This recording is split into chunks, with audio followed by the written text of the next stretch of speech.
పెట్టేస్తాయి. ఇవాళ మరి నిన్న చూసాం, నిన్న మొన్న ఒక్కొక్కరుగా ఎమ్మెల్యేలు వెళ్ళిపోతున్నారు, ఎంపీలు మాకు టికెట్లు వద్దంటున్నారు. ఈలోపు వీళ్ళు కంగారు పడి 175 స్థానాలు ఎలాగో వస్తాయి, కానీ మరింత మెరుగుపరుచుకోవటానికి ఎమ్మెల్యేలని ఒక 80 మందిని ఇటు నుంచి అటు, అటు నుంచి ఇటు, కొంతమందిని ఒక 50 మందిని తీసేస్తాం, ఓ 30 మందిని తారుమారు తక్కిడిమారు చేస్తామని చెప్పి దాగుడు మొదల ఆటలో ఆడుతున్నారు. మరి అయినా గతంలో ఓ 3 నెలల క్రితం నేను చెప్పా, అరే డిపాజిట్లు కట్టకుండా తుక్కైపోతారు, ఓడిపోతున్నారు బాబు అని చెప్పాం. సరే, దానికి స్పందించాం. మరి ఎందుకు ఎవరో ఒకళ్ళిద్దరు తప్ప 150 మందిలో ఒకళ్ళిద్దరు తప్ప మేము కట్టమంటే మేము కట్టమన్నారు, అట్టుట్టన్నారు. ఇప్పుడు సరే కట్టపోయర్లే అని చెప్పి చాలా మంది విషయంలో దారికి వచ్చారు.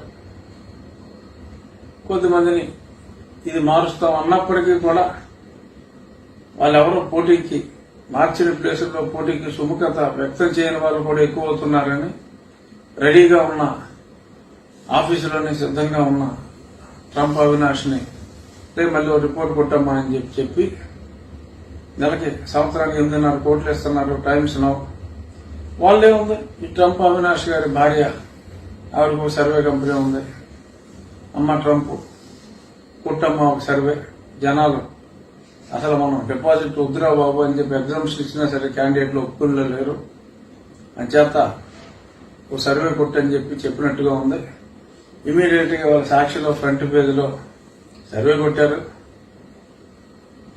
ఎలా అయితే 175 అన్నారో అలాగే 25కి 24 to 25 అంటే కనీసం ఒక 24, 25 కూడా వచ్చేయచ్చు అనే విధంగా వాళ్ళు ట్రంప్ అవినాష్ శ్రీమతి సర్వే ఒకటి శ్రీమతి భారతి గారి పర్యవేక్షణలో నడిచే సాక్షి దినపత్రికలో ప్రచురించుకోవడం జరిగింది. జనం నవ్వుతున్నారు ఆ సర్వే చూసి. ఏమయ్యా, సర్వేలు మాకు తెలుసు కదా, నువ్వు టైమ్స్ నవ్వు, ట్రంప్ ఈ సర్వేలు పెట్టేస్తే అన్న తింగరవల్ల జనాలు, మేము చేసామమ్మా సర్వే, నీకు వచ్చేది అది కాస్తో కోస్తో మార్పు వస్తే మీలో 3 ఎంపీ స్థానాలు వస్తాయి. 3 అది కూడా ప్రస్తుతం మీకు కాస్త కోస్త ఎడ్జ్ ఉన్నది. కొంచెం కడప, అది కూడా కంటిన్యూస్ ఫాల్లో ఉంది. రాజంపేట పెద్ద గ్యాప్ ఏమీ లేదు. ప్రస్తుతానికి అరకు అంతే. ప్రస్తుతానికి అవి కూడా పోయినా పోవచ్చు. కడప, రాజంపేట, అరకు స్లైట్ ఎడ్జ్ ఉంది. మిగిలింది విత్ హ్యూజ్ గ్యాప్ కొట్టేస్తారు. అసలు శ్రీకాకుళం నుంచి నెల్లూరు దాకా అయితే మధ్యలో అరకును మేనేస్తే ఇంకెక్కడ ఫైటే లేదు, వార్ వన్ సైడ్. సో అంత స్పష్టంగా సర్వేలు మా దగ్గర ఉన్నాయమ్మా, చాలా సైంటిఫిక్ గా చేసేవమ్మా. ఈ మీ సొంత సర్వేలు అసలు మరి మీకు టీం ఉంది, ప్రశాంత్ కిషోర్ టీము, రిషిరాజు టీము, మా రిషిరాజు రిపోర్ట్ ప్రకారం అని చెప్పుకోవచ్చుగా, మా ట్రంప్ అవినాష్ రిపోర్ట్ అని చెప్పుకోవచ్చుగా. ఆ టైమ్స్ వాళ్ళ పేరు వేసి పాప ఆయన బదనాం చేయడం తప్ప ఇంకేమీ లేదు. దీనివలన కేవలం పారిపోతున్న జనాల్ని ఆపటానికి చేస్తున్న మీ చిరు ప్రయత్నాన్ని చూసి ప్రజలు కాదండి, ప్రజలకు ఎలాగో తెలుసు, ఎమ్మెల్యేలు ఎవరో మళ్ళీ వెనక్కి వచ్చే ప్రసక్తి ఉండదు. అసలు అందరికన్నా ముందు లోగొట్టు పెరుమాళ గిరుక అసలు వాళ్ళ పరిస్థితి ఏంటో ఎమ్మెల్యేలకు తెలుస్తుంది, కానీ ట్రంప్ అవినాష్కి ఏం తెలుస్తుంది? సో ఎమ్మెల్యేలకి స్పష్టంగా తెలుసు వాళ్ళ పని అయిపోతుందని. పైగా నేను చెప్పుకున్నాం, అన్నాలేసింది మీరా, నిందలు వీళ్ళ మీద. అంతకంటే చాలా మంది ఎమ్మెల్యేలు చాలా స్పష్టంగా చెప్పారట. ఏమండి, ఇసుక ఎవరు దోచుకున్నారు, ఎవరో మెడ్రాస్ నుంచి తీసుకొచ్చారు, ఇంకెవరిని ఎక్కడి నుంచో మీ వాళ్ళని తీసుకొచ్చి ఇక్కడ తవ్వుకుని పోయారు. చెడ్డ మాకు, సొమ్ము మీకు.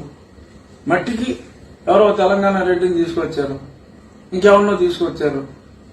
హోల్సేల్గా ట్యాక్సులు కలెక్ట్ చేసుకోమని చెప్పారు. తవ్వుకుంటాం, మీ పాలిగాలు తవ్వుకుంటున్నారు. ట్యాక్స్ కలెక్షన్ మీ వాళ్ళే, పక్క పార్టీలో ఉన్న, పక్క స్టేట్ లో ఉన్న మీ వాళ్ళే కలెక్ట్ చేసుకుంటున్నారు. మధ్యలో మళ్ళీ మేము తినేసాము, మాకేదో చెడ్డ పేరు ఉందని. మాకు చెడ్డ పేరు రావడానికి ఏంటి? అసలు మేమేం చేసాం? మద్య నిషేధానికి మాకు సంబంధం ఉందా? సిపిఎస్ కి మాకు సంబంధం ఉందా? నువ్వు మట్టిలో సొమ్ము కొట్టేయడానికి మాకు సంబంధం ఉందా? నువ్వు ఇసుకలో సొమ్ము కొట్టేయడానికి మాకు సంబంధం ఉందా? మీ లిక్కర్ దందాకి మాకు ఏమైనా సంబంధం ఉందా? అసలు ఎందులో మాకు సంబంధం ఉంది? ఎందులో సంబంధం ఉందని చెప్పి మీ ఎందులో కొట్టేసే అవకాశం మాకు ఇచ్చారని చెప్పి ఇవాళ మమ్మల్ని బదనాం చేస్తున్నారు మీరు అని గట్టిగా పైకి ప్రశ్నించేస్తున్నారు. గతంలో నేను ఒక్కనే ప్రశ్నించాను, ఇప్పుడు అందరూ ప్రశ్నించేస్తున్నారు.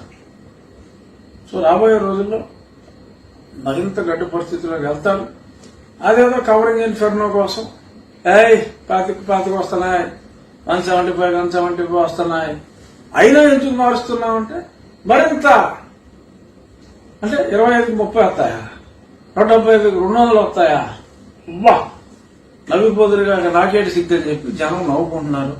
సంచేత ఈ రికార్డింగ్ డాన్సులు, ఈ క్రాక్ డాన్సులు ఆపేస్తే మంచిది. లేదంటే జనం కొంచెం ఎంటర్టైన్మెంట్ ఫీల్ అవుతారు.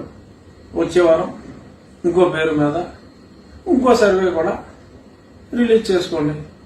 మేము చూసి ఆనందించగల వారము. నిజమైన సర్వేలు ఎలా ఉన్నాయో ఎప్పటికప్పుడు ప్రజలకు నేను తెలియచేయుదును. అంచేత ఈ మాటలు ఈ జనులు విశ్వసించరు, నా మాటలనే విశ్వసించెదరు. చూద్దాం. ఇక చాలా ముఖ్యమైన అంశం